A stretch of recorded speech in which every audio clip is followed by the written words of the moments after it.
हम लोग उसका यहाँ से, कहाँ से, यहाँ से मैकाल पठार छत्तीसगढ़ में है। मैकाल पठार, मैकाल पठार जो है छत्तीसगढ़ में है। मैकाल पहाड़ी के सर्वोच्च शिखर अमरकंटक होता है। मैकाल पहाड़,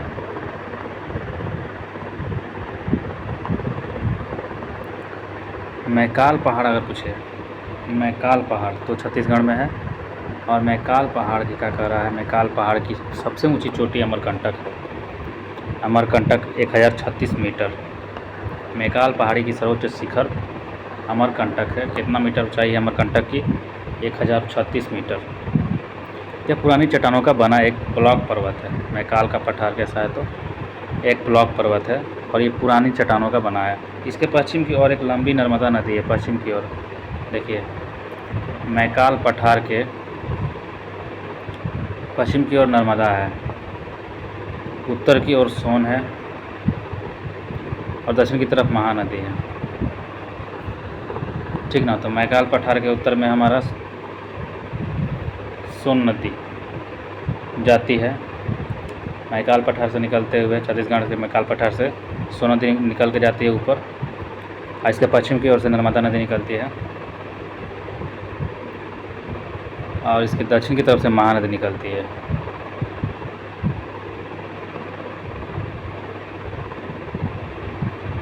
छोटा नागपुर स्थित रांची का पठार जो है संप्राय मैदान का उदाहरण है।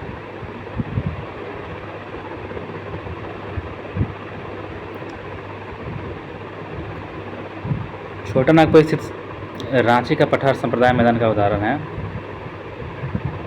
छोटा नागपुर पठार को भारत का रूढ़ मतलब खनिज भंडार की दृष्टि से यह भारत का सबसे संपन्न भी कहा जाता है।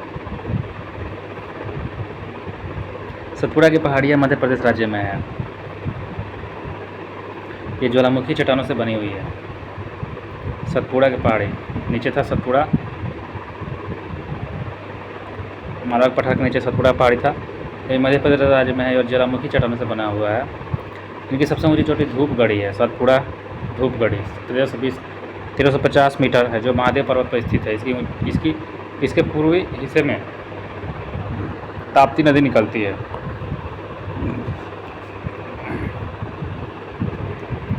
इसके पूर्वी हिस्से से कौन सी नदी? ताप्ती नदी निकलती है। दक्कन का पठार कह रहा है, देखिएगा दक्कन का पठार महाराष्ट्र राज्य में है और यह ज्वालामुखी विशाल चट्टानों का बना हुआ है। दक्कन का पठार, मालवा का पठार देख लिए, मैकाल पठार देख लिए छत्तीसगढ़ वाला। अब देख रहे हैं दक्कन का पठार। ये दक्कन का पठार महाराष्ट्र राज्य में है। ये हमारा महाराष्ट्र यहाँ पे है, यहाँ पे है दक्कन का पठार। यह ज्वालामुखी विशाल चट्टानों का बना हुआ है। यह भी क्या बना हुआ है? ज्वालामुखी विशाल चट्टान। दक्कन का पठार जो है ज्वालामुखी जो होता है ना, उसी से बना हुआ है विशाल चट्टान से। यह काली मिट्टी का क्षेत्र है। इस पठार के पूर्वी भाग को विदर्भ कहा जाता है।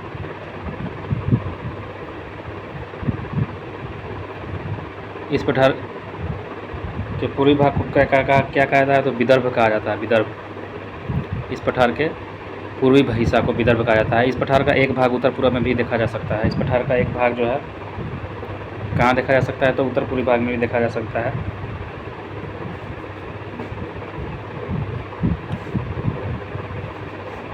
ठीक ना। यह पश्चिम में ऊंचा एवं पूरब में की ओर कम ढाल होता है। पश्चिम में मतलब लेफ्ट साइड में ऊंचा है, पूरब की साइड में कम ढाल है, तो इसे आपका राइट साइड की तरफ ढला हुआ होगा।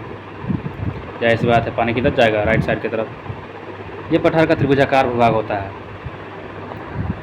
धारवाड़ का पठार देखिए, धारवाड़ का पठार कहाँ है? तो कर्नाटक राज्य में है। धारवाड़ कर्नाटक राज्य में है। यह परिवर्तित चट्टानों से बना हुआ है। इस पठार के पश्चिमी भाग में बाबा बुदन की पहाड़ियाँ है। तो पूछ देगा बाबा बुदन की पहाड़ियाँ किस पठार में है? बाबा बुदन पहाड़ियाँ है कहाँ? तो धारवाड़ के पठार जो है कर्नाटक राज्य में है। बाबा बुदन की पहाड़ी तथा ब्रह्मगिरी की पहाड़ी कर्नाटक। बाबा बुदन की पहाड़ी तथा ब्रह्मगिरी की पहाड़ी हमारा क्या हो जाएगा? धारवाड़ का पठार और कर्नाटक राज्य में, जो कि है बाबा बुदन की और ब्रह्मगिरी की पहाड़ी देखने को मिलता है। किस पठार के पश्चिम भाग में? धारवाड़ के पठार के पश्चिम भाग में बाबा बुदन की पहाड़ी तथा ब्रह्मगिरी की पहाड़ी देखने को मिलेगा। मान लीजिए ये हमारा धारवाड़ का पठार हो गया, और इसके जो इधर साइड में मतलब पश्चिम साइड में हमारा बाबा बुदन की पहाड़ी है और क्या है, ब्रह्मगिरी की पहाड़ी है। पश्चिमी घाट ये पर्वत ताप्ती नदी के मुहाने से लेकर कन्याकुमारी अंतरिक्ष तक लगभग 1600 किलोमीटर विस्तृत भ्रंश का घाट है पश्चिमी घाट। यह हो गया हमारा पश्चिमी घाट, इधर से होगा पश्चिमी घाट। यह पर्वत ताप्ती नदी के मुहाने से लेकर कन्याकुमारी मान यहाँ से यहाँ तक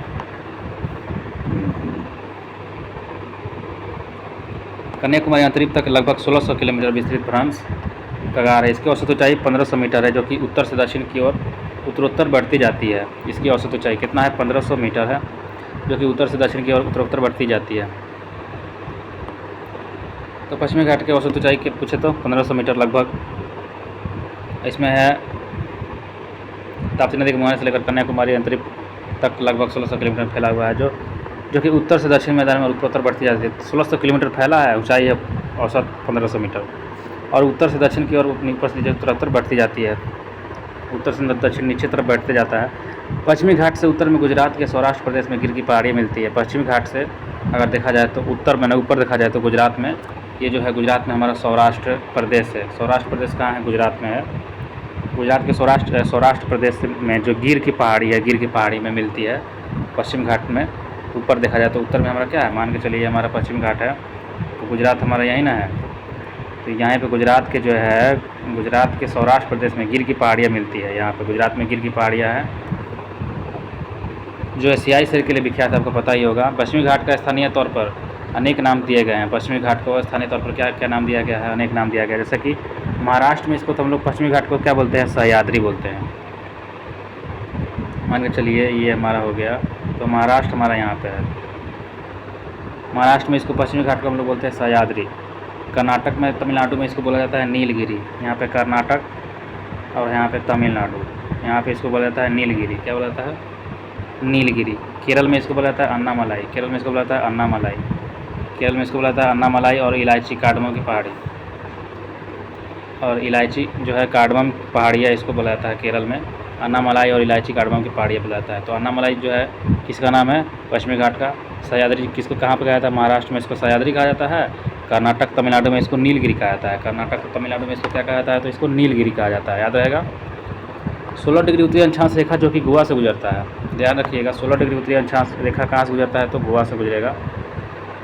सह्याद्री को दो भागों में विभाजित कर देता है। और ये जो सह्याद्री है महाराष्ट्र वाला, मतलब पश्चिमी घाट का सह्याद्री महाराष्ट्र वाला, ये 16 डिग्री उत्तरी अक्षांश जाता है ना, इसको क्या कर देता है? दो भाग में बांट देता है सह्याद्री को, पश्चिमी घाट को जिसको बोला जाता है महाराष्ट्र वाला।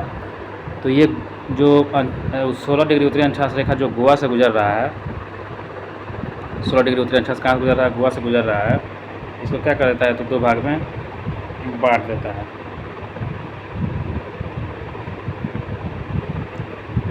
ठीक ना।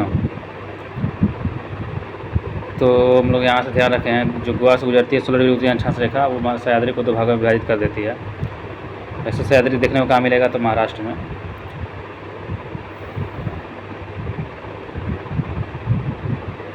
आगे देखा जाए, उत्तरी सह्याद्री देखिएगा, उत्तरी सह्याद्री में और दक्षिणी सह्याद्री में ऊपर नीचे करके बांट देती है 16 डिग्री उत्तरी अक्षांश रेखा। उत्तरी सह्याद्री के ऊपर ऊपरी सतह पर बेसाल्ट लावा का निक्षेप है, वही दक्षिणी सह्याद्री के आर्कियन युग की ग्रेनाइट तथा नीस चट्टानों से बना हुआ है। उत्तरी सह्याद्री को बोला जाता है जो बेसाल्ट लावा से बनता है, और दक्षिणी सह्याद्री आर्कियन युग की ग्रेनाइट से बनता है, ग्रेनाइट और नीस चट्टानों से बनता है। तो ऊपर वाला को बेसाल्ट और नीचे वाला को ग्रेनाइट नीस चट्टान से बनता है। उत्तरी सह्याद्री एवं दक्षिणी सह्याद्री को सर्वोच्च शिखर क्रमशः कौन सा हो जाएगा? तो देखिए, जो महाराष्ट्र में जो जब पड़ जाता है कालसुबाई है, और जो कर्नाटक में पड़ जाता है उसको कुद्रेमुख बोला जाता है।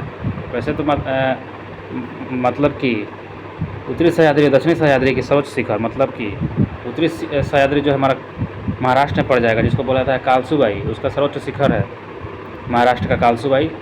कहाँ पे है? महाराष्ट्र का सबसे शिखर है, जिससे पश्चिमी घाट का, जिसको सह्याद्री बोला जाता है। तो उत्तरी सह्याद्री दक्षिणी सह्याद्री दो भाग में बट गया। तो महाराष्ट्र में जो पड़ा उसको कालसुबाई बोलेंगे, और जो कर्नाटक में पड़ेगा उसको कुद्रेमुख बोलेंगे।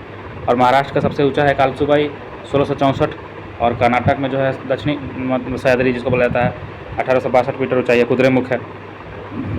महाबलेश्वर देखिए, महाबलेश्वर 1438 मीटर उत्तरी सह्याद्री की दूसरी प्रमुख चोटी होती है, दूसरी चोटी है महाबलेश्वर। पहले तो कालसूबाई ही है, पहली कौन है? कालसूबाई है। महाराष्ट्र में कालसूबाई को याद रखिएगा, कालसूबाई पहली है। दूसरी है कुद्रेमुख जो कि दक्षिणी सह्याद्री को पहुँचाएगा, कर्नाटक में कुद्रेमुख 1892 मीटर, और महाराष्ट्र में उत्तरी सह्याद्री में हो जाएगा कालसूबाई 1664 मीटर ऊंचाई। महाबलेश्वर तो दूसरा है, वो भी उत्तरी सह्याद्री का। महाबलेश्वर का उच्चतम बिंदु जो है बिल्सन पॉइंट है, बिल्सन पॉइंट। महाबलेश्वर का उच्चतम बिंदु है Wilson point. Arthur seat point, needle hole point, elephant point या महाबलेश्वर में ही है। महाबलेश्वर से 5 नदियाँ कृष्णा, सावित्री, वेन्ना, गायत्री एवं कोयना निकलती है। जो महाबलेश्वर है ना, महाबलेश्वर से 5 नदियाँ निकलती है। महाबलेश्वर से कृष्णा नदी कहाँ से निकलती है? महाबलेश्वर से सावित्री नदी, वेन्ना नदी महाबलेश्वर से निकलती है, गायत्री नदी महाबलेश्वर से निकलती है, कोयना नदी महाबलेश्वर से निकलती है। कृष्णा, सावित्री, वेन्ना, गायत्री और कोयना, ये सब महाबलेश्वर की 5 नदियाँ जो है निकलती है महाबलेश्वर से। दर्रा हम लोग देख रहे थे दोस्तों। थालघाट दर्रा देखिएगा, आपको पता होगा थालघाट दर्रा मुंबई नागपुर जो है कोलकाता रेल एवं सड़क मार्ग। तो थालघाट दर्रा है, इस दर्रा से गुजरने वाली प्रमुख रेल और सड़क मार्ग देखिए, कह रहा है कि प्रमुख रेल और सड़क मार्ग। तो मुंबई नागपुर हो गया ये हमारा, और कोलकाता रेल एवं सड़क मार्ग है। मुंबई से नागपुर, मुंबई से नागपुर जो हो गया कोलकाता, ये जो है रेल हो गया एवं सड़क मार्ग, जिसको थालघाट दर्रा बोला जाता है। भोरघाट दर्रा मुंबई से पुणे, बेलगांव, चेन्नई रेल, ये सब सड़क मार्ग हो गया और एवं सड़क मार्ग। पालघाट दर्रा जो है कालीकट, त्रिचूर, कोयम्बटूर, इंदौर इतने होते हुए ये चलता है रेल और सड़क मार्ग। तो ध्यान रखिएगा मुंबई नागपुर कोलकाता, मुंबई नागपुर कोलकाता ये जो है ये थालघाट दर्रा में आता है, गुजरने वाले मार्ग है। मुंबई नागपुर, और मुंबई से नागपुर जाइए, नागपुर से कोलकाता, तो ये हमारा हो जाएगा थालघाट। मुंबई से नागपुर, नागपुर से कोलकाता, मतलब थाल ही बजाइएगा तो आपका नाग निकल के भाग जाएगा। कहाँ? मुंबई से कोलकाता, ऐसा याद रखिएगा। भोरघाट, भोर में सुबह सुबह पुणे निकल गए थे, बेलगांव, फिर चेन्नई होते हुए। तो भोरघाट दर्रा कहाँ से कहाँ तक जाता है? तो मुंबई, पुणे, बेलगांव, चेन्नई। मुंबई में ठीक है, मुंबई से शुरुआत होगा, दोनों थालघाट और भोरघाट दोनों मुंबई से ही शुरुआत होगा। जो थालघाट होगा ना वो मुंबई से नागपुर और नागपुर से कोलकाता, ठीक ना, मुंबई से नागपुर, नागपुर से कोलकाता, ये हो गया थालघाट। और जब भोरघाट होगा वो मुंबई से पुणे जाएगा, फिर मुंबई से हमारा पुणे, पुणे से बेलगांव, बेलगांव के बाद चेन्नई। मुंबई, पुणे, बेलगांव, चेन्नई, मुंबई, पुणे, बेलगांव, चेन्नई जाएगा, ठीक ना। ये भोरघाट दर्रा है, मुंबई, पुणे, बेलगांव, चेन्नई। अब देखिए पालघाट दर्रा, देखिए ये कालीकट से होगा शुरुआत और त्रिचूर, कोयम्बटूर, इंदौर होते हुए ये जाएगा। कालीकट, त्रिचूर, कोयम्बटूर, इंदौर। पालघाट दर्रा याद रखिएगा, कालीकट से शुरुआत होगा, कालीकट, त्रिचूर, कोयम्बटूर, इंदौर, त्रिचूर, कोयम्बटूर, इंदौर, ये पालघाट दर्रा हो गया। क्या हो गया? पालघाट दर्रा हो गया, ठीक। आगे देखा जाए पश्चिमी घाट। अब ये पश्चिमी घाट वाला जो दर्रा हो गया, इधर वाला, इसका दर्रा उत्तर से दक्षिण की ओर, ऊपर से नीचे। तो सबसे पहले थालघाट हम लोग पढ़े थे। थालघाट किधर से किधर जा रहा था? मुंबई से नागपुर से कोलकाता, तो वही है नागपुर मतलब नासिक एवं मुंबई के बीच में संपर्क मार्ग है थालघाट। भोरघाट मुंबई से पुणे, पालघाट कोयम्बटूर से कोचीन, यही बतिया लिख रहा है। ध्यान रहेगा, मुंबई, पुणे, बेलगांव, ये हमारा भोरघाट हो गया, और पालघाट हमारा कोयम्बटूर, कहाँ था? कोचीन था। सेनकोटा हमारा तिरुवनंतपुरम एवं मदुरई के बीच का संपर्क मार्ग है। सेनकोटा, तिरुवनंतपुरम और मदुरई के बीच का संपर्क मार्ग होता है, तिरुवनंतपुरम और मदुरई। ध्यान रखिएगा, तिरुवनंतपुरम और मदुरई के बीच के संपर्क मार्ग को सेनकोटा कहा जाता है दर्रा। सेनकोटा दर्रा जो है किसके बीच में स्थित है? तिरुवनंतपुरम और मदुरई के बीच का संपर्क मार्ग है, तिरुवनंतपुरम और मदुरई। नीलगिरी की पहाड़ी तमिलनाडु में है, ठीक है, जो एक ब्लॉक पर्वत है। नीलगिरी की पहाड़ी कैसा है? ब्लॉक पर्वत है और तमिलनाडु में स्थित है। यह मुख्यतः चारकोनाइट पठार से बना हुआ है। चारकोनाइट, यह मुख्यतः चारकोनाइट पठार से बना है। इसकी सबसे ऊंची चोटी जो है ना, इसकी सबसे ऊंची चोटी है वो डोडा बेटा है। क्या है? डोडा बेटा। तो नीलगिरी की पहाड़ी जो तमिलनाडु में है, जो एक ब्लॉक पर्वत है, ये मुख्यतः चारकोनाइट पठार से बना है। चारकोनाइट पठार। नीलगिरी की पहाड़ी किस पठार से बना है? चारकोनाइट पठार से बना है। और इसकी सबसे ऊंची चोटी का क्या नाम है? तो डोडा बेटा है। और ये डोडा बेटा है जो है कितना मीटर ऊंचा है? तो 2637 मीटर। 2637 2 6 3 7, 2 के बाद एक छोड़ के 3 और 6 के बाद एक छोड़ के 7, ठीक ना, 2637 मीटर है। तो दक्षिण भारत की दूसरी सबसे ऊंची चोटी कहा जाता है अनाईमुड़ी के बाद, ठीक ना। दूसरी सबसे ऊंची चोटी डोडा बेटा हो जाएगा नीलगिरी में। और ये ब्लॉक पर्वत है। उट्टकमंड इसी पहाड़ी में है। उट्टकमंड इसी पहाड़ी में है। आगे देखिएगा, तमिलनाडु राज्य में नीलगिरी के दक्षिण भाग में पाल घाट है। पाल घाट, भोर घाट के बाद पाल घाट देखे थे हम लोग। नहीं, पाल घाट यहाँ पर देखिए, थाल घाट देखे, फिर भोर घाट देखे, फिर पाल घाट देखे। थाल, भोर, पाल। पाल घाट जो था कोयम्बटूर से कोचीन के बीच का संपर्क मार्ग था, पाल घाट। कालीकट, त्रिचूर, कोयम्बटूर, इंदौर। कालीकट हो गया, त्रिचूर, कोयम्बटूर, इंदौर। तो वही कह रहा है साउथ वाला जो है पाल घाट है। तमिलनाडु राज्य में नीलगिरी के दक्षिण भाग में क्या है? पाल घाट है। पाल घाट गैप जो है पश्चिमी और पूर्वी भाग घाट का मिलन स्थल होता है। ये यही पाल घाट जो गैप हुआ है ना, पश्चिमी है, और पूर्वी घाट जो है ना, राइट साइड से दक्षिण साइड में जो ऐसे है, यहाँ से जो है पाल घाट गैप, इसी को कहा जाता है, इसका मिलन स्थल को कहा जाता है। अर्थात पूर्वी घाट और पश्चिमी घाट के मिलन स्थल पर नीलगिरी पहाड़ी स्थित है। यहीं पर ये पश्चिमी घाट, ये पूर्वी घाट, यहीं पर मिलन स्थल पर है तमिलनाडु में। अर्थात पूर्वी घाट और पश्चिमी घाट के मिलन स्थल पर क्या है? तो नीलगिरी की पहाड़ी स्थित है। इसके पार कैडमियम की पहाड़ी पश्चिमी घाट का विस्तार मानी जाती है।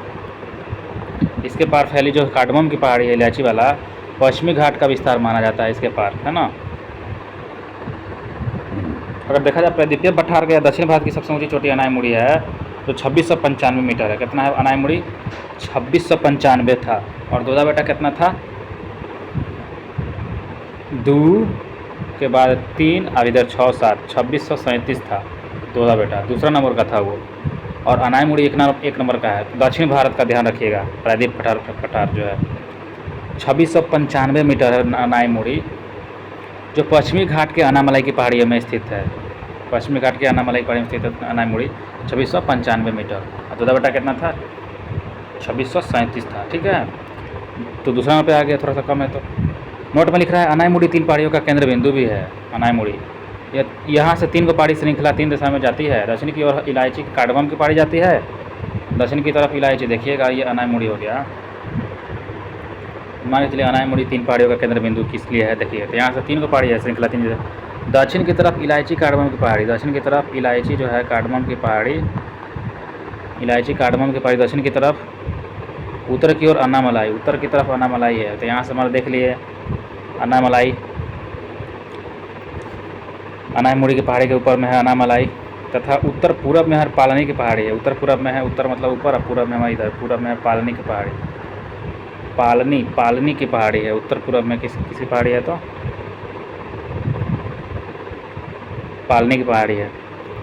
प्रसिद्ध पर्यटन स्थल कोडाई कनाल जो है तमिलनाडु पालनी पहाड़ी में ही स्थित है। और इसी पालनी में क्या है हमारा? कोडाई कनाल। ये क्या है? प्रसिद्ध पर्यटन स्थल है कोडाई कनाल। तो पालनी की पहाड़ी में ही कोडाई कनाल स्थित है। यहाँ पे लिख रहा है ना, यहीं पे है कड़ाई कनाल। कार्डमम नीचे हो जाएगा। कार्डमम किधर हो जाएगा? कार्डमम हमारा नीचे हो जाएगा। और हमारा क्या कह रहा है? तो कोडाई कनाल जो है ये पालनी की पहाड़ी में हो जाएगा। सेवराय पहाड़ी सुना होगा आप लोगों ने। सेवराय की पहाड़ी जो है तमिलनाडु में ही है, और ये तमिलनाडु राज्य के सलेम में अवस्थित है। सेवराय की पहाड़ियाँ जो है तमिलनाडु में ही है। सेवराय की पहाड़ियाँ तमिलनाडु राज्य में है और सलेम में अवस्थित है। कहाँ है? सलेम में अवस्थित है। सेवराय पहाड़ियाँ तमिलनाडु राज्य के सलेम में अवस्थित है। ध्यान रखिएगा, सेवराय पहाड़ियाँ जो है तमिलनाडु राज्य के कहाँ है? तो सेवराय पहाड़ियाँ तमिलनाडु राज्य के सलेम में अवस्थित है। तो हम लोग देखे थे तमिलनाडु में पालनी की पहाड़ी था, जहाँ पे कोडाई कनाल था पर्यटन स्थल, है ना। और यहाँ पे कार्डमम की पहाड़ी वाला, इलायची वाला भी है, और सेवराय की पहाड़ियाँ भी है तमिलनाडु में ही, जो सलेम में अवस्थित है तमिलनाडु राज्य के। आगे देखा जाए, भारत के पश्चिमी तट को निम्न भागों में बांटा गया है। भारत के पश्चिमी तट को कितना भाग में बांटा गया है? तो नीचे वाला पश्चिमी तट जो है उसको निम्न भागों में बांट दिया गया है। पहला है गुजरात से गोवा तक के तटीय क्षेत्र को कोंकण बोला जाता है। मान लीजिए ये गुजरात हो गया और यहाँ पे गोवा हो गया। गुजरात, महाराष्ट्र, गोवा, कर्नाटक, यहाँ पे केरल। तो गुजरात से गोवा तटीय मैदान को कोंकण कहा जाता है। यहाँ के कोंकण से आइए नीचे, गोवा से कर्नाटक के मंगलुरु तट के क्षेत्र को केंद्रा तट, कोंकण केंद्रा। और उसके बाद देखिए गुजरात से गोवा कोंकण हो जाएगा। गोवा से कर्नाटक हमारा जो सो मंगलुरु तक का तटीय क्षेत्र बोला जाता है उसको केंद्रा बोला जाता है, कोंकण केंद्रा। अब फिर मंगलुरु से कन्याकुमारी तट को तटीय क्षेत्र को मालाबार कहा जाता है। कन्याकुमारी हमारा नीचे वाला, तो ये हमारा मालाबार हो जाएगा नीचे तक। 3 भाग में इधर हो गया।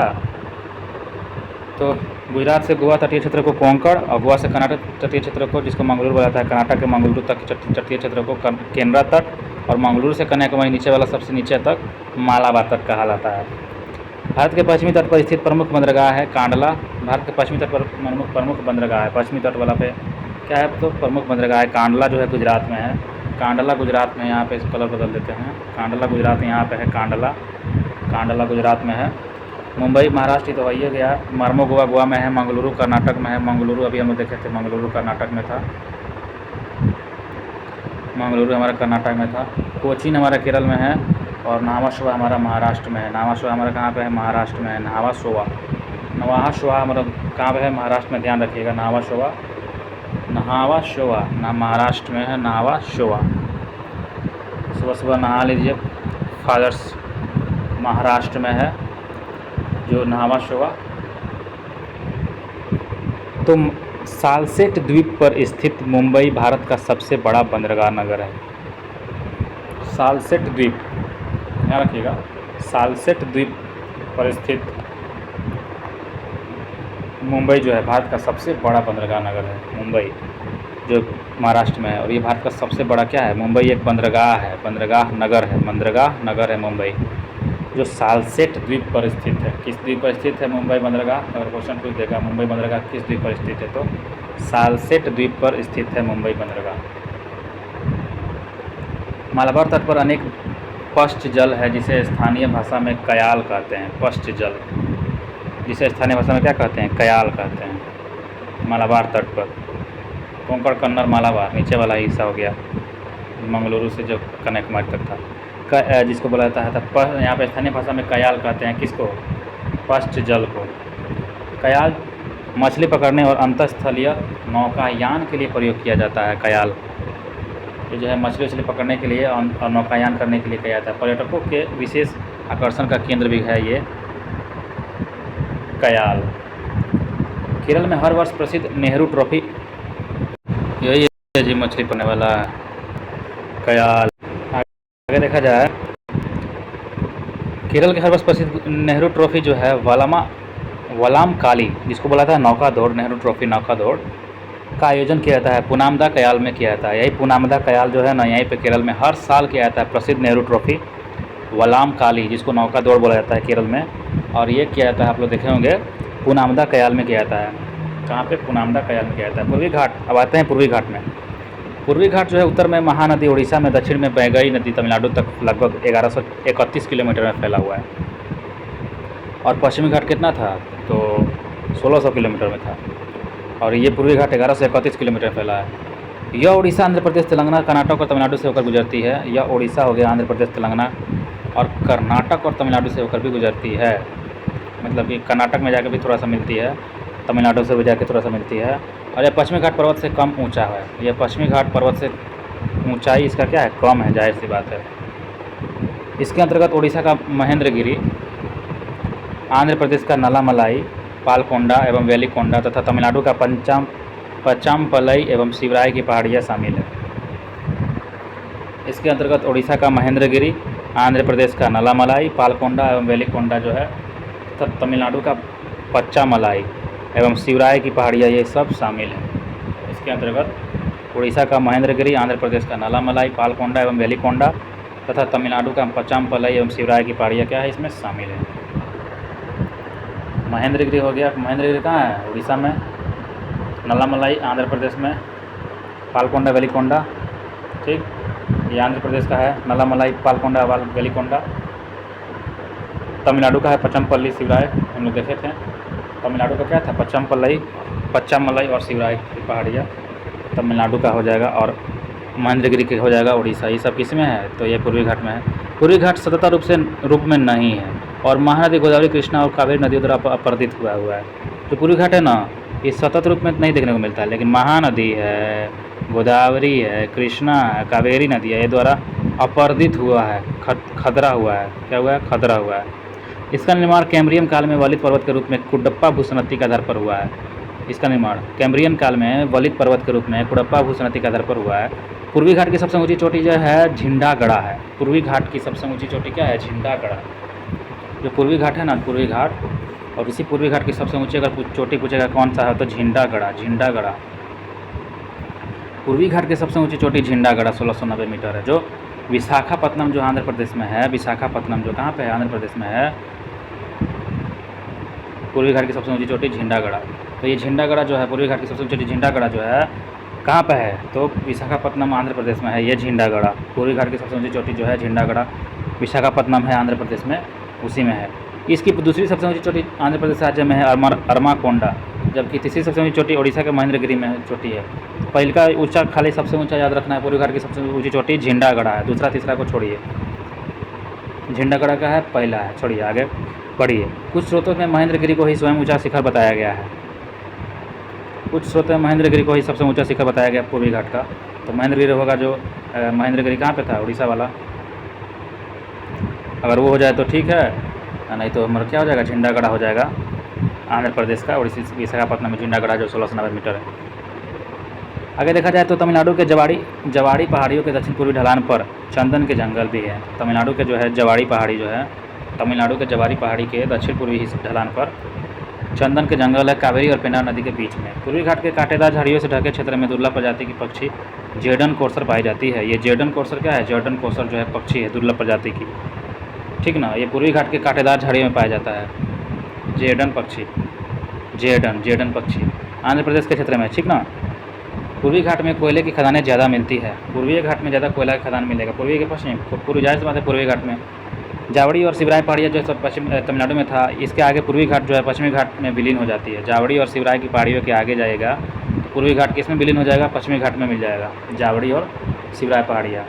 भारत के पूर्वी समुद्री तट को निम्न भागों में बांटा गया है। कन्याकुमारी से कृष्णा डेल्टा तक का तट कोरोमंडल, तो देखिए कोरोमंडल तक, कोंकण, कन्नड़, मालाबार। अब कोरोमंडल हमारा राइट साइड में आ जाइए, तो नीचे से चलिएगा ऊपर, तो कन्याकुमारी से ऊपर चलिए कृष्णा आएगा, तो कन्याकुमारी से कृष्णा हमारा कोरोमंडल तट का आएगा। कोरोमंडल से अगर कृष्णा से ऊपर जाइए गोदावरी डेल्टा तक, तो गोलकुंडा का आएगा। कृष्णा डेल्टा से अभी इसको बना देते हैं, देखिए ऐसे हो गया। हम लोग इधर के तब पढ़ लिए थे, बाकी था कन्याकुमारी से हम इधर जाएंगे, कन्याकुमारी से कृष्णा डेल्टा, इसके बीच में है कोरोमंडल। क्या है, कोरोमंडल तट। कृष्णा डेल्टा से गोदावरी डेल्टा, कृष्णा डेल्टा से गोदावरी डेल्टा हमारा हो जाएगा गोलकुंडा। क्या हो जाएगा, गोलकुंडा। गोलकुंडा डेल्टा से हमारे ऊपर जाएगा तो उत्तरी तटीय भाग है, उत्तरी तटीय भाग है, इसको बोला था उत्तरी सरकार। क्या बोला था, उत्तरी सरकार तट। तो कोरोमंडल हो गया, गोलकुंडा हो गया, उत्तरी सरकार हो गया, उत्तरी सरकार तट कहलाता है। गोदावरी तट डेल्टा से उत्तरी तटीय भाग को उत्तरी सरकार तट कहा जाता है। कृष्णा डेल्टा से गोदावरी डेल्टा को क्या कहा जाता है, गोलकुंडा कहा जाता है। कृष्णा से गोदावरी को गोलकुंडा कहा जाता है, कृष्णा से गोदावरी डेल्टा को गोलकुंडा कहा जाता है ना, तो याद रहेगा। और गोदावरी से उत्तरी तटीय को उत्तरी सरकार तट कहलाता है, ठीक। यहाँ से क्वेश्चन भी आता था। आगे देखा जाए, भारत के पूर्वी तट पर स्थित प्रमुख बंदरगाह है पारादीप। पारादीप उड़ीसा में है, क्वेश्चन भी आता है पारादीप कहाँ है, उड़ीसा में है। कोलकाता पश्चिम बंगाल हमारा, विशाखापट्टनम आंध्र प्रदेश। चेन्नई, तूतीकोरिन और एन्नोर हमारा तमिलनाडु में है। चेन्नई, तूतीकोरिन और एन्नोर हमारा कहाँ पे है, एन्नोर हमारा तमिलनाडु में है। ध्यान रखिएगा, एन्नोर पूछेगा, एन्नोर कहाँ पे है, तमिलनाडु में है। तूतीकोरिन कहाँ पे है, तमिलनाडु में है। तूतीकोरिन, एन्नोर हमारा तमिलनाडु में है। एन्नोर कहाँ पे है, तमिलनाडु में है। भारत के पूर्वी तट के प्रमुख स्थित बंदरगाह है ये सब। क्या है, तमिलनाडु। तूतीकोरिन, एन्नोर हमारा तमिलनाडु का एक बंदरगाह है। विशाखापट्टनम तो सबको पता है आंध्र प्रदेश में, उड़ीसा हमारा। पारादीप है कोलकाता का पश्चिम बंगाल है। विशाखापट्टनम बंदरगाह जो कि आंध्र प्रदेश में डॉल्फिन नोज पहाड़ी के पीछे सुरक्षित है। डॉल्फिन नोज पहाड़ी है, डॉल्फिन नोज पहाड़ी के पीछे सुरक्षित है विशाखापट्टनम बंदरगाह। पूर्वी तट पर स्थित प्रमुख लैगून है पुलिकट जो चेन्नई में है, चिल्कापुरी में है, तथा कोलेरू आंध्र प्रदेश में है। पूर्वी घाट पूर्वी तट पर स्थित प्रमुख लैगून है। पूर्वी तट पर स्थित क्या है, प्रमुख लैगून है। क्या आ जाएगा, पुलिकट जो चेन्नई में है, चिल्का जो है चिल्का पूरी, तथा कोलेरू हमारा आंध्र प्रदेश में है। ये पूरी तट का क्या है, प्रमुख लैगून है। लैगून है, क्या है, लैगून है। पुलिकट चिल्का कोलेरू, पुलिकट चिल्का कोलेरू। पुलिकट हमारा चेन्नई में, चिल्का हमारा पुरी में और कोलेरू हमारा आंध्र प्रदेश में। उड़ीसा के पुरी ज़िले में स्थित, यही उड़ीसा का है पुरी ज़िला, यहाँ पे उड़ीसा समझ लीजिए, उड़ीसा इसके पुरी ज़िला में है चिल्का झील उड़ीसा में, तो पुरी ज़िला है। तो उड़ीसा के पुरी ज़िले में स्थित जो है चंद्रभागा समुद्र तट, जो कोणार्क सूर्य मंदिर से 3 किलोमीटर पूर्व में है, उड़ीसा के पुरी ज़िला में। ध्यान रखिएगा, जो उड़ीसा है, उड़ीसा इसी का पूरी भी ज़िला है। क्या, कौन सा ज़िला? पुरी ज़िला। पुरी ज़िला में स्थित है चंद्रभागा समुद्र तट। पुरी ज़िला में स्थित है चंद्रभागा समुद्र तट, जो कि कोणार्क जो है, कोणार्क सूर्य मंदिर से 3 किलोमीटर पूर्व में है। कोणार्क सूर्य मंदिर से कितना? 3 किलोमीटर पूर्व में जाइएगा तो आपको चंद्रभागा समुद्र तट मिलेगा, जो कि पुरी ज़िला में है, उड़ीसा में। और भारत का पहला ब्लू फ्लैग प्रमाणन प्राप्त करने वाला ये समुद्र तट है।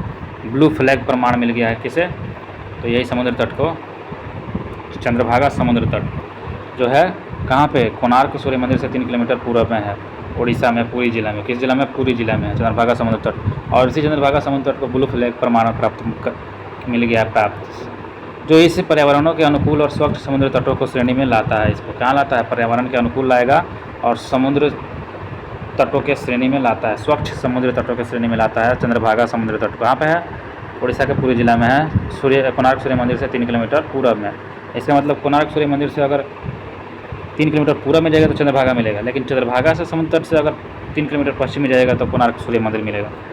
लेगून देखिए, समुद्र क्षेत्रीय तटीय क्षेत्र का पानी। लेगून का मतलब होता क्या है? लेगून का मतलब ये होता है कि जो समुद्र का क्षेत्र है, समुद्र क्षेत्र में तट क्षेत्र का जो पानी है, तट वाला, ये जो समुद्र हो गया, तट का क्षेत्र वाला जो पानी हो गया, तो तट क्षेत्र का जो पानी है, स्थल है, भाग में घुस जाता है। अब ये क्या होता है? ऐसे मान लीजिए, तो यहाँ घुस रहा है ना जी, यहाँ पे भाग में घुस रहा है, यहाँ से अंदर में तट से भाग में अंदर घुस रहा है, तो धीरे धीरे बालू का अवरोध खड़ा कर देने पर वो स्थलीय क्षेत्र का जलीय भाग समुद्र से अलग हो जाता है। अब बीच में बालू का अवरोध हो जाएगा, उधर वाला पानी क्या हो जाएगा? अंदर रह जाएगा, अब बाहर वाला जो समुद्र फिर बाहर अपना आ जाएगा, समुद्र से बन गया है वो लेगून। तो लेगून कैसा होता है? खारा होता है, जाहिर सी बात है, क्योंकि वो समुद्र से बनता है।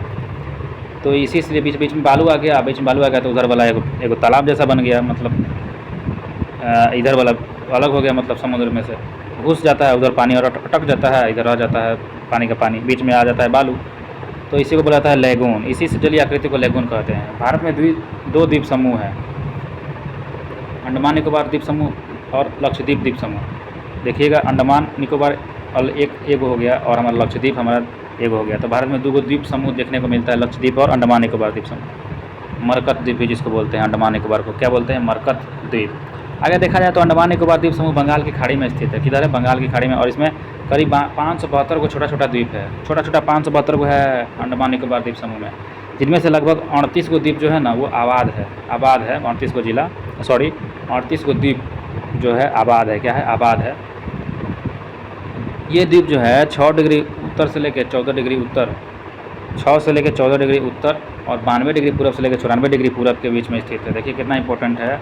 अंडमान निकोबार के बारे में कह रहा है कि नीचे से शुरुआत हम लोग पढ़े भी थे, 6 डिग्री से शुरुआत होता था और 6 से लेकर 14 तक है। 6 से लेकर 14 तक मतलब ये 8 डिग्री जो है कन्याकुमारी वाला, उसको भी पार करके ऊपर तक पहुंचा है। 8, 9, 10, 11, 12, 13, 14, 6 डिग्री ऊपर तक पहुंचा है। मतलब कि 8 डिग्री हमारा कहाँ चल जाएगा?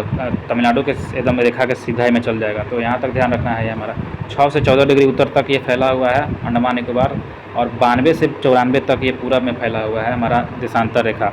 92 से 94 पूरब के बीच स्थित है। ये द्वीप समूह 2 मुख्य समूहों में बटा है। उत्तर में अंडमान द्वीप समूह और दक्षिण में निकोबार द्वीप समूह। उत्तर में कौन सा? उत्तर में अंडमान और नीचे में दक्षिण निकोबार। दोनों द्वीप समूहों को 10 डिग्री चैनल नामक जल संधि अलग करती है। अंडमान को निकोबार से कितना डिग्री? तो 10 डिग्री चैनल अलग करती है। निकोबार द्वीप समूह में के 10 द्वीपों पर लोग रहते हैं। जो निकोबार द्वीप समूह के 10 द्वीप पर लोग रहते हैं, ये द्वीप वास्तव में समुद्र में डूबा हुआ पर्वत के शिखर है। वही आबाद जो कर रहा था, तो 38 को आबाद है, 500 कितना में 72 को में 38 को लोग रहता है, वही आबाद हो गया। तो निकोबार द्वीप समूह में 10 गो द्वीपों पर लोग रहता है। नीचे वाला में, निकोबार वाला में 10 गो द्वीपों पर लोग रहता है। ये द्वीप जो है वास्तव में समुद्र में डूबा हुआ पर्वत के शिखर हुआ, जो समुद्र में डूबा हुआ है लेकिन वो पर्वत का शिखर है, समझ लीजिए, तब जाकर ऊपर उठा हुआ है पर्वत का शिखर पानी में, उस पर लोग रहता है। लैंडफॉल द्वीप अंडमान निकोबार द्वीप समूह का सबसे उत्तरी द्वीप है। लैंडफॉल द्वीप जो है अंडमान निकोबार द्वीप समूह का क्या है? सबसे उत्तरी द्वीप है लैंडफॉल द्वीप। अंडमान निकोबार द्वीप समूह का क्या है, सबसे उत्तरी द्वीप है जहाँ कारी जनजाति रहती है। अच्छा, लैंडफॉल द्वीप जो है अंडमान निकोबार द्वीप समूह का सबसे उत्तरी द्वीप है। उत्तरी द्वीप मतलब ऊपर वाला हिस्सा 14 डिग्री से, है ना। अंडमान निकोबार द्वीप समूह का सबसे उत्तरी द्वीप है लैंडफॉल द्वीप, जहाँ कारी जनजाति रहती है। कोको जलमार्ग इसे म्यांमार के कोको द्वीप से अलग करता है। जो कोको जलमार्ग है ना, कोको जलमार्ग, उसे म्यांमार के कोको द्वीप से अलग करता है। किसे, तो लैंडफॉल द्वीप को। या फिर अंडमान निकोबार द्वीप समूह को कोको जलमार्ग क्या करता है, तो म्यांमार से अलग करता है। कोको जलमार्ग म्यांमार से अलग करता है अंडमान निकोबार को कोको जलमार्ग, जहाँ चीन ने निगरानी तंत्र लगाया हुआ है। जहाँ पे चीन क्या लगाया है, चीन ने निगरानी तंत्र लगाया हुआ है। जहाँ पे चीन ने क्या लगाया है, तो निगरानी तंत्र लगाया हुआ है।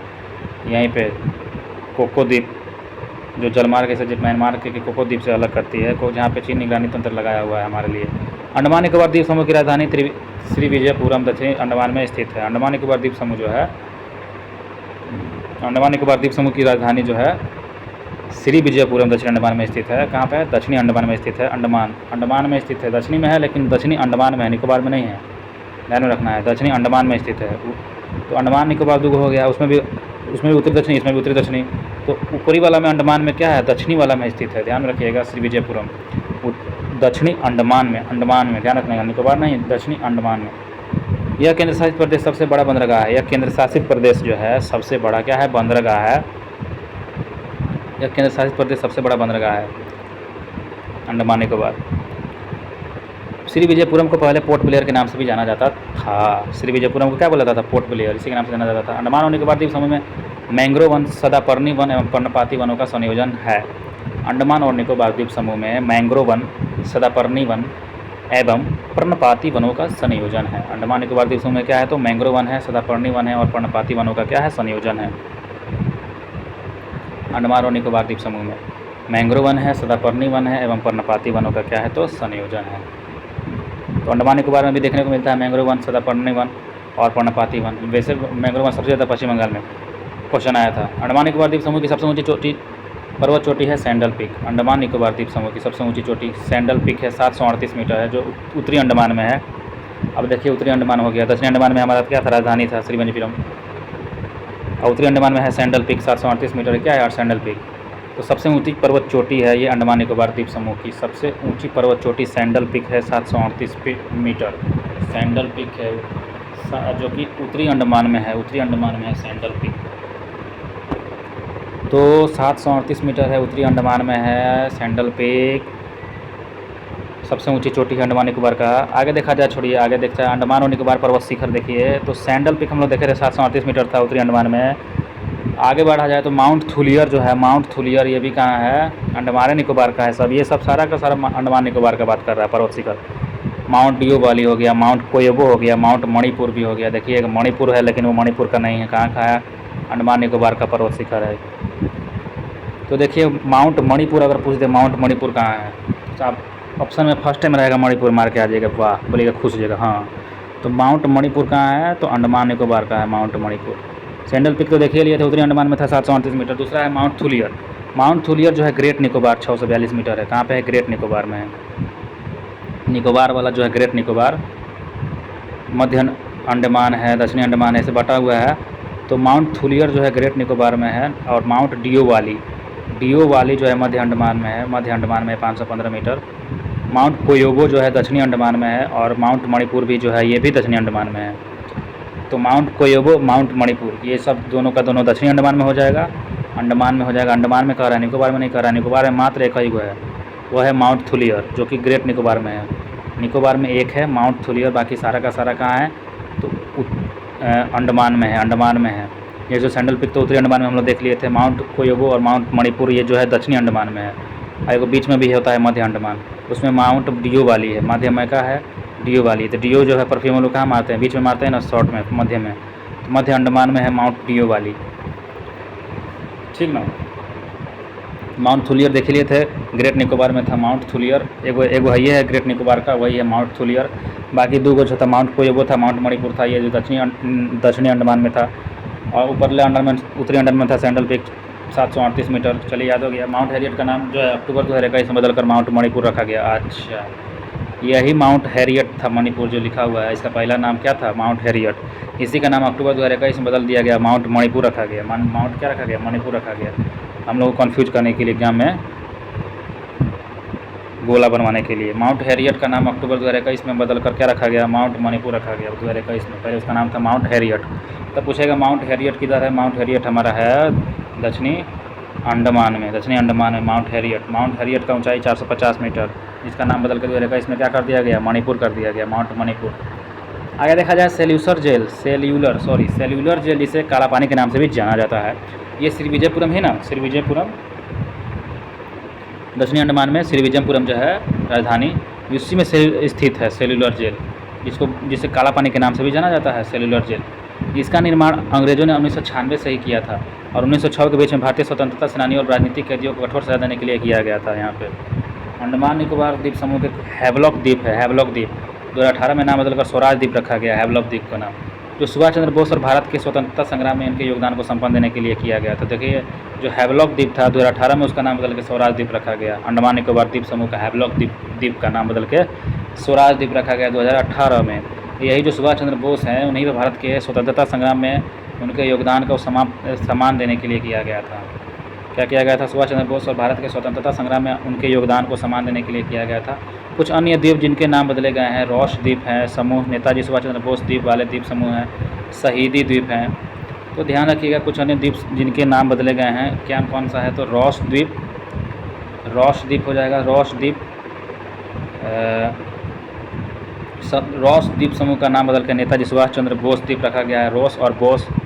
विल द्वीप समूह का नाम शहीदी द्वीप है, विल द्वीप समूह का नाम शहीदी द्वीप रखा गया है, विल द्वीप समूह का नाम शहीदी द्वीप रखा गया है। और स्वराज हैवलॉक का स्वराज हम लोग देख ही लिए थे, हैवलॉक का क्या था? स्वराज, रोस का बॉस, रॉस द्वीप को बॉस द्वीप, सुभाष चंद्र बोस द्वीप, और विल द्वीप समूह को शहीदी द्वीप। जनवरी 2023 में अंडमान निकोबार द्वीप समूह के 21 सबसे बड़े अनाम द्वीपों का नाम 21 परमवीर चक्र विजेताओं के नाम पर रखा गया। जनवरी 2023 में क्या हुआ? अंडमान जो निकोबार द्वीप समूह है, अंडमान निकोबार द्वीप समूह के 21 को सबसे बड़ा अनाम द्वीपों का नाम 21 परमवीर चक्र विजेताओं के नाम पर रखा गया था 2023 में।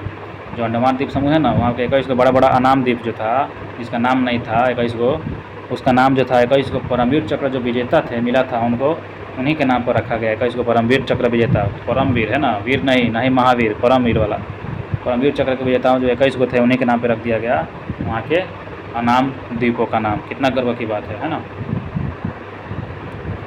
आगे बढ़ा जाए, बस एक पेज और है।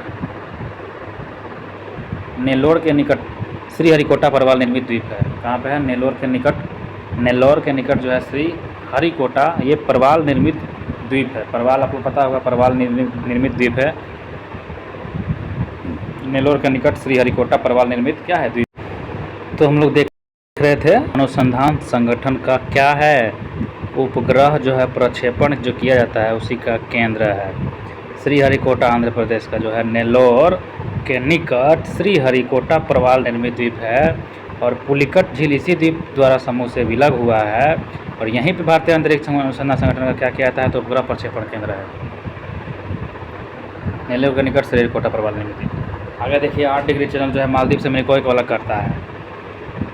8 डिग्री चैनल मालदीव से America, 10 degree channel Andaman Nicobar से।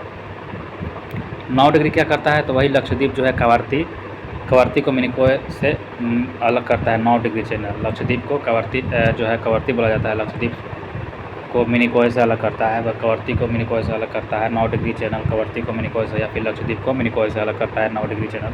ग्रैंड चैनल क्या करता है? तो सुमात्रा को निकोबार के मध्य अलग करता है, निकोबार।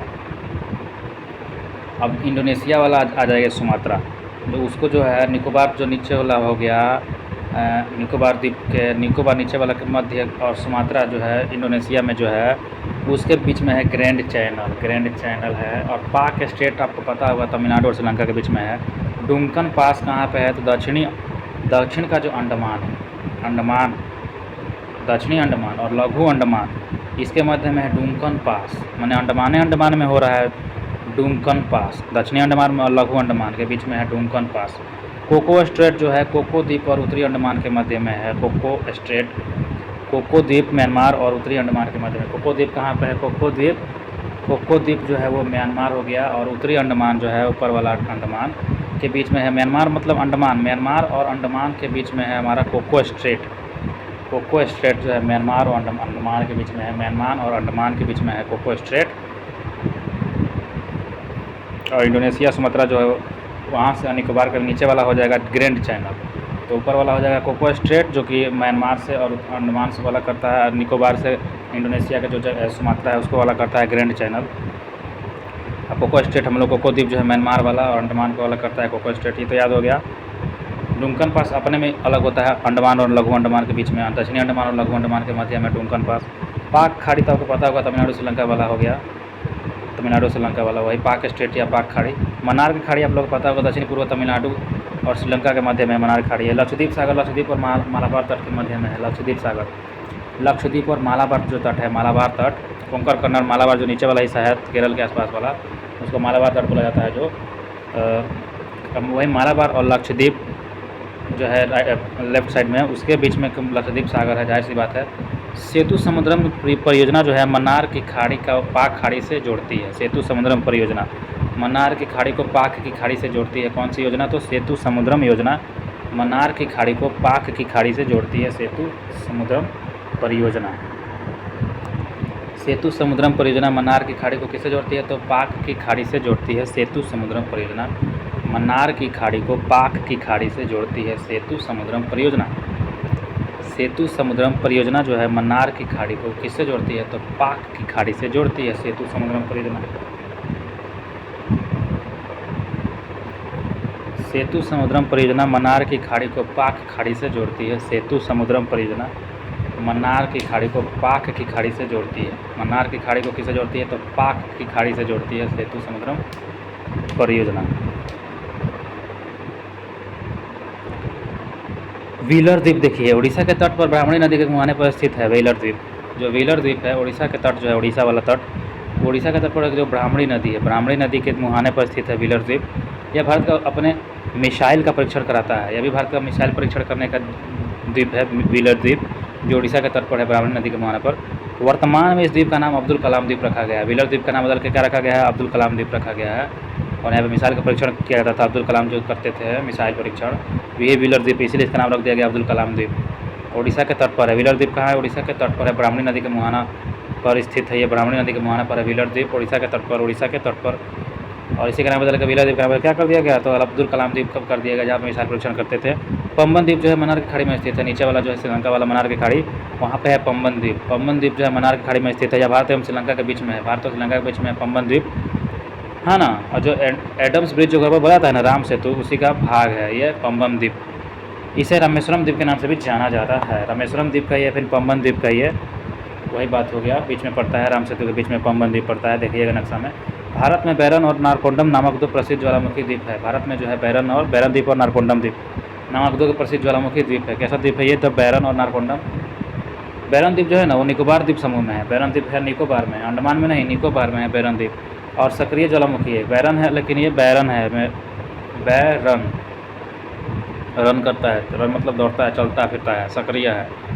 तो बैरन द्वीप जो है निकोबार द्वीप, बैरन से याद लग रहा है कि बंद है, नहीं, बैरन मतलब वो सक्रिय ज्वालामुखी है, जबकि नारकोंडम सुसुप्त ज्वालामुखी है।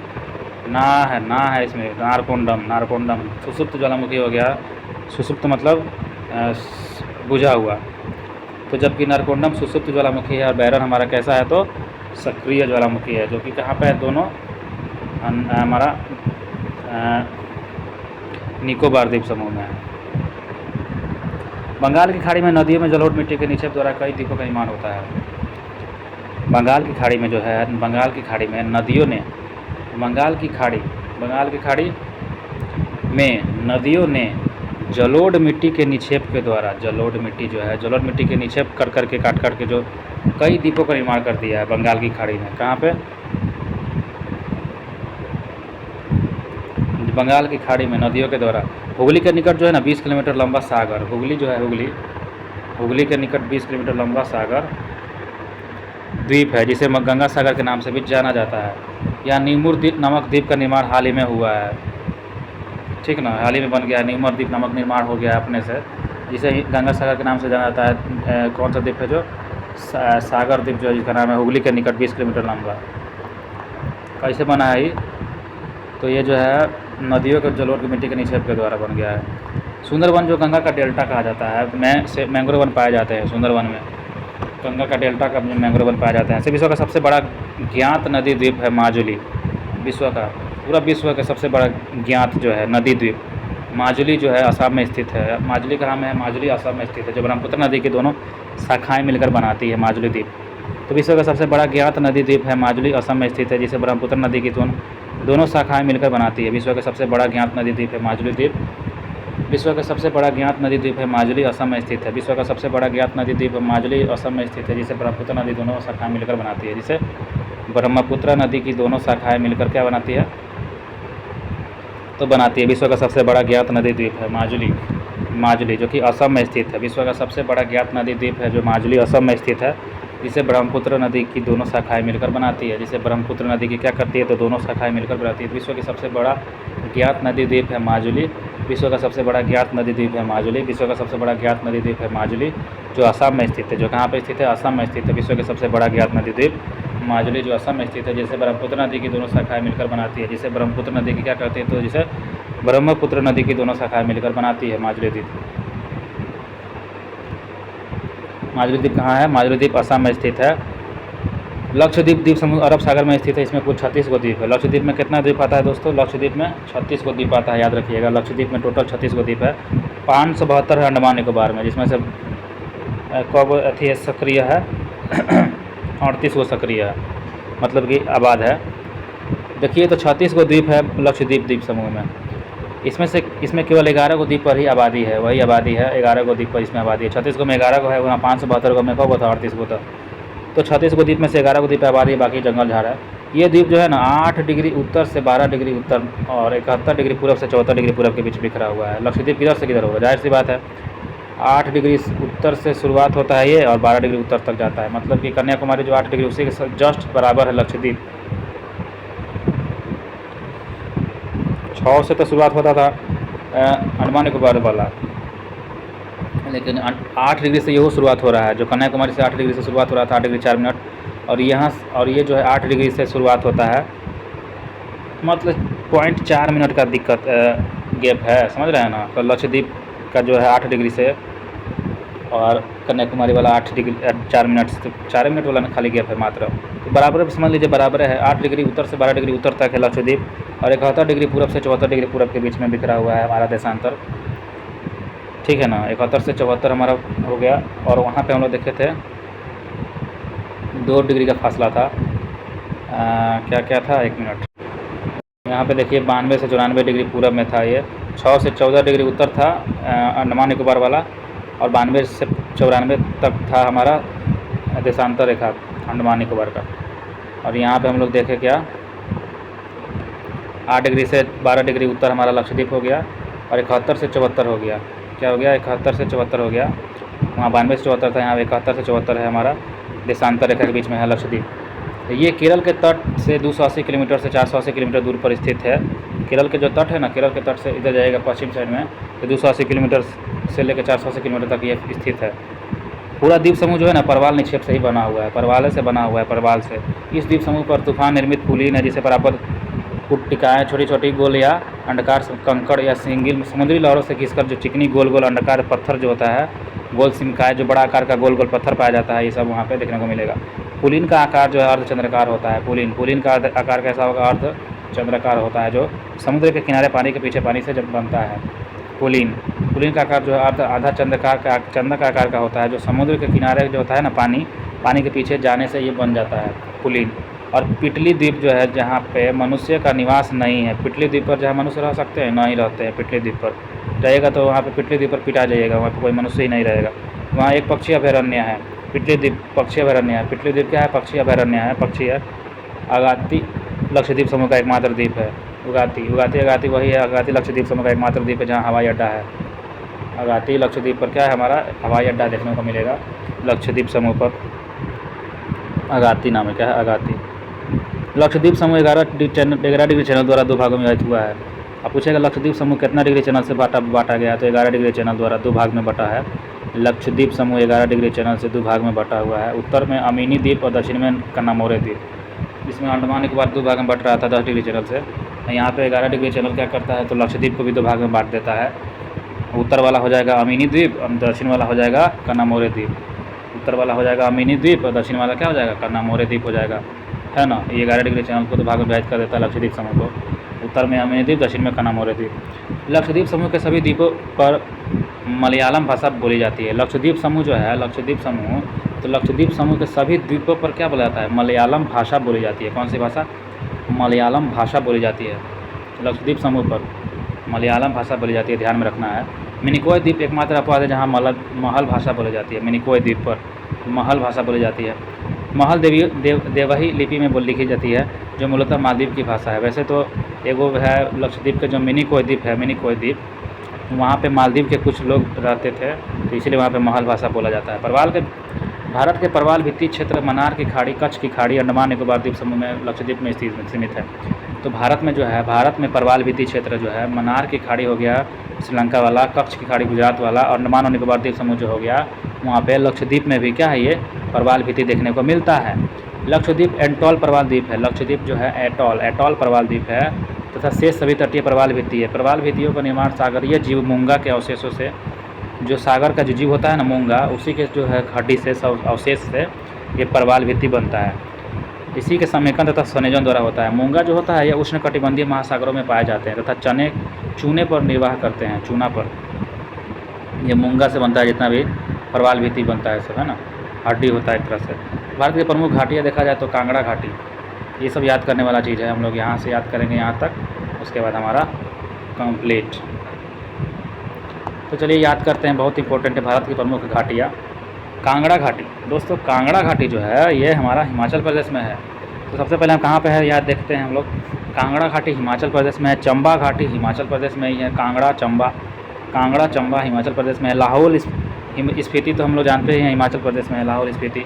साथ में मालना घाटी भी हमारा हिमाचल प्रदेश में है। कांगड़ा, मालना, चंबा, ये सब जो है कांगड़ा घाटी, चंबा घाटी, मालना घाटी हिमाचल प्रदेश में है। पांगी घाटी भी हिमाचल प्रदेश में है। कुल्लू मनाली जो हो गया वही हिमाचल प्रदेश। पांगी। अच्छा देखिए इसको कैसे कैसे हम लोग याद किए थे। कांगड़ा माने काँप रहा, क्या हो रहा है वो, काँप रहा है। तो हिमाचल में बर्फ़ पड़ता है, तो बर्फ़ से वो कांगड़ा घाटी कहाँ पड़ेगा, हिमाचल प्रदेश में बर्फ़ पड़ता है, तो हिम मतलब बर्फ़। कांगड़ा घाटी, चंबा घाटी हिमाचल प्रदेश, कांगड़ा चंबा। मालना घाटी, मालना तो हिमाचल प्रदेश। पांगी घाटी, पांगी मतलब पानी, हिमाचल ही मतलब बर्फ़ पानी, तो पांगी घाटी हिमाचल प्रदेश। कुल्लू, हमारा कुल्लू तो हिमाचल तो याद है। सांगला गला में गला सूख रहा है तो हिमाचल प्रदेश। हिम बर्फ़ का पानी पीना है, गला सूख रहा है तो सांगला। पार्वती घाटी हिमाचल प्रदेश। पार्वती घाटी जो है, पार्वती घाटी हमारी पार्वती घाटी हिमाचल प्रदेश हो जाएगा। किन्नौर घाटी हमारा हिमाचल प्रदेश। किन्नौर घाटी हमारा हिमाचल प्रदेश। मरखा घाटी लद्दाख में। नुब्रा घाटी, सुरू घाटी लद्दाख में। मरखा नुब्रा और सुरू वाला तो याद ही होगा कि लद्दाख में है। मरखा नुब्रा हमारा लद्दाख में है। गलवान घाटी भी लद्दाख में तो याद ही होगा आपको। दून घाटी उत्तराखंड में है। दून देहरादून ये सब कहाँ है, उत्तराखंड में है। जोहार घाटी फूलों की घाटी उत्तराखंड में तो याद ही होगा। सोर घाटी, सोर जहाँ पे उत्तराखंड भगवान का सोर मंदिर में होता है तो उत्तराखंड। धर्मा घाटी, धर्म से चलिएगा उत्तराखंड। जो नेलांग घाटी हमारा उत्तराखंड। नलांग मतलब नंगा रहता है उत्तराखंड में, बाबा सब नंगा सब। नेलांग घाटी उत्तराखंड है ना। युमथांग घाटी जो है ये सिक्किम हो जाएगा, है ना।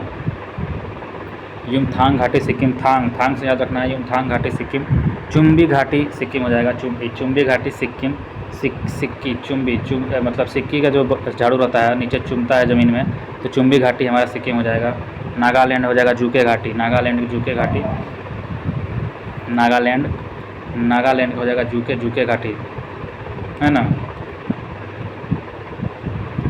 तो नाग जो होता है, नाग रहता है, बोलता है झुक के रहना पड़ेगा मेरे सामने, नाग बोलता है। तो जूके घाटी नागालैंड। आगे बढ़ा जाए।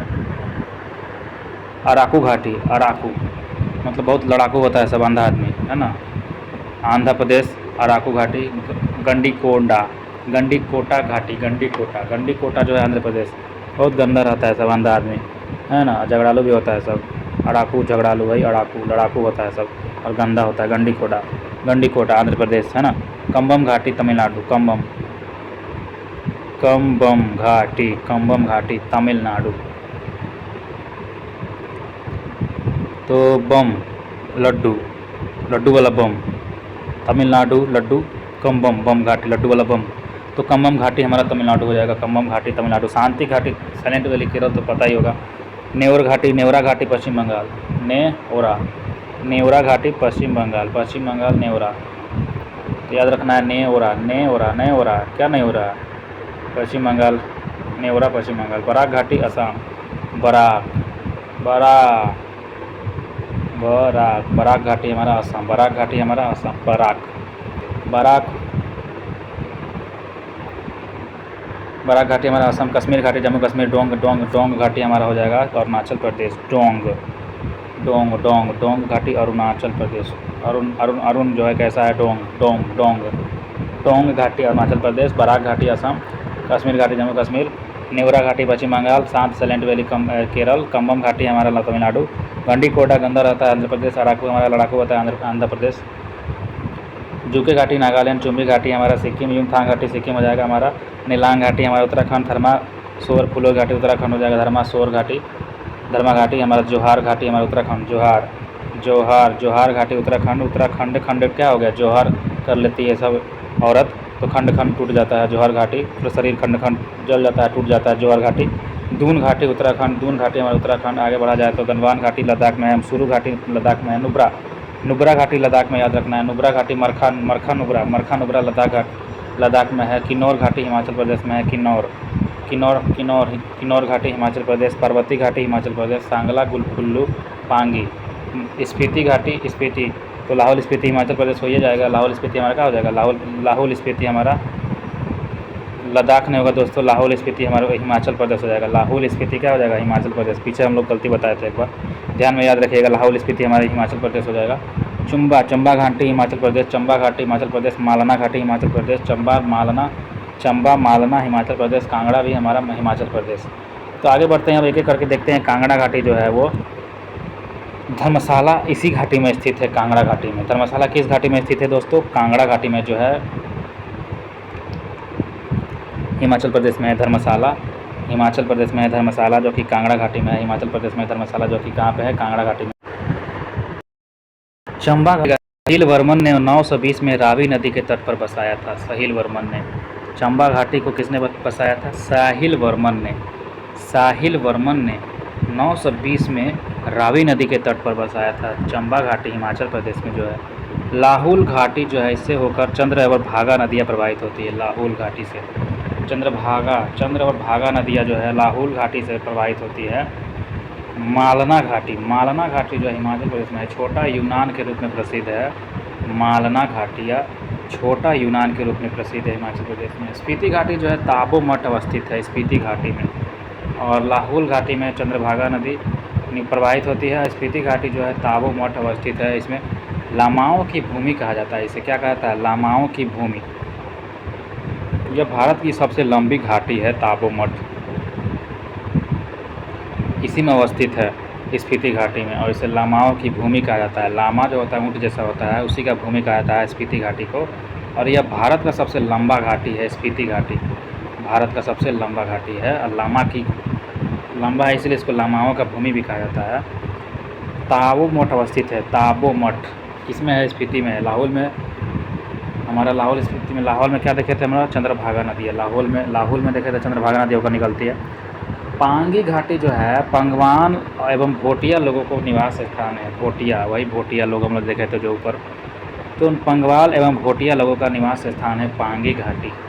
कुल्लू घाटी जो है ब्यास नदी यहाँ पर बहती है। कुल्लू घाटी में ब्यास नदी बहती है, कुल्लू घाटी में ब्यास नदी बहती है। सांगला घाटी में इसे बांसपा घाटी भी कहते हैं, इसे बांसपा घाटी भी कहते हैं।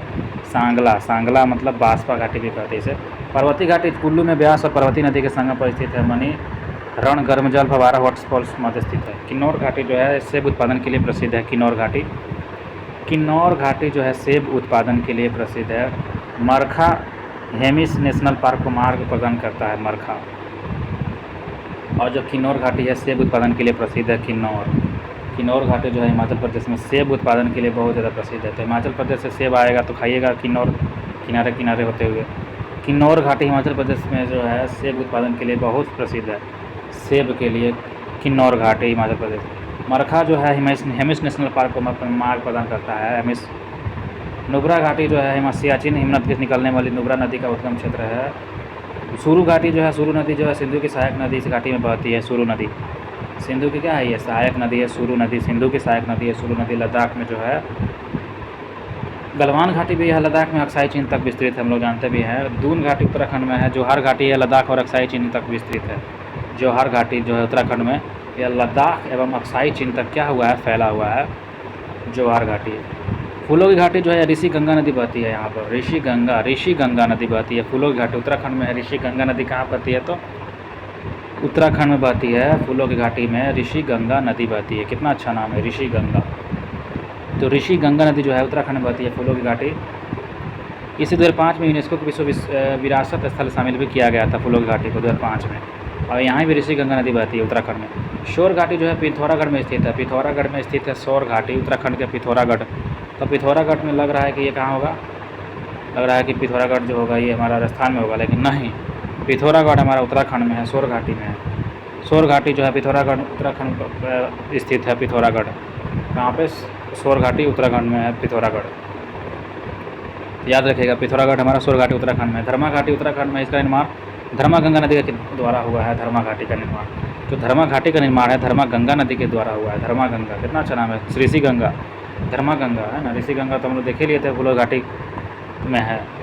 नीलांग घाटी जो है गंगोत्री नेशनल पार्क के अंतर्गत आता है नीलांग, और इसे उत्तराखंड का लद्दाख कहते हैं। नीलांग को हम लोग क्या कर सकते हैं, उत्तराखंड का लद्दाख। यहाँ कुछ लुप्त प्राय वन्यजीव प्रजातियाँ जैसे कस्तूरी मृग, हिम तेंदुआ, भारल या फिर हिमालयन नीली भेड़ को भी देख सकते हैं। कहाँ पे, नीलांग घाटी में, क्योंकि यहाँ पे गंगोत्री नेशनल पार्क आता है और उत्तराखंड के लद्दाख में है ये। यह उत्तराखंड का लद्दाख कहते हैं इसको, नीलांग को। और यहाँ पे आपको लुप्त प्राय देखने को मिलेगा ये सब। युमथांग जो सिक्किम में था, हॉट स्प्रिंग और रोडोडेंड्रॉन झील के लिए बहुत प्रसिद्ध है। हॉट स्प्रिंग एवं रोडोडेंड्रॉन झीलों के लिए प्रसिद्ध है युमथांग घाटी।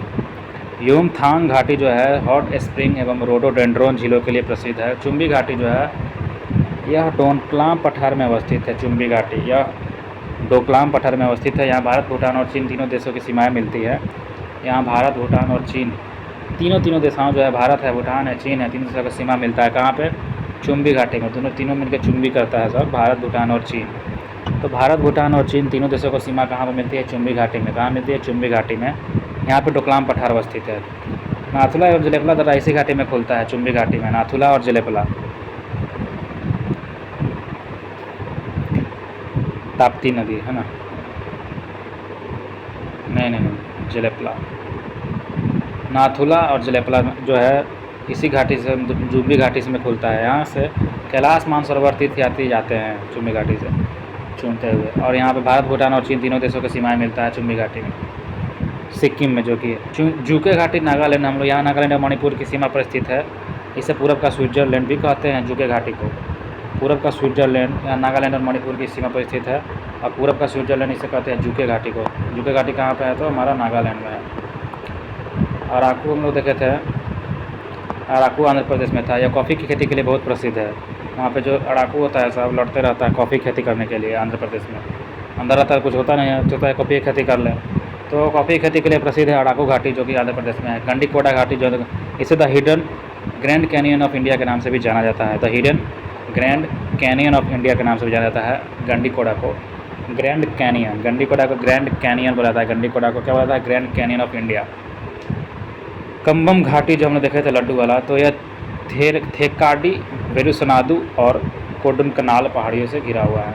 शांत घाटी जो है यह एक राष्ट्रीय उद्यान है जो अपनी जैव विविधता के लिए बहुत प्रसिद्ध है। शांत घाटी राष्ट्रीय नेशनल पार्क भी है। साइलेंट वैली अपनी जैव विविधता के लिए बहुत फेमस है। नेवरा पश्चिम बंगाल में। बराक घाटी जो है, इस घाटी का नाम बराक नदी पर पड़ा था। सिल्वर इस घाटी का प्रमुख नगर है। यह क्षेत्र चाय की खेती के लिए बहुत फेमस है। असम में चाय होता ही है। बराक घाटी।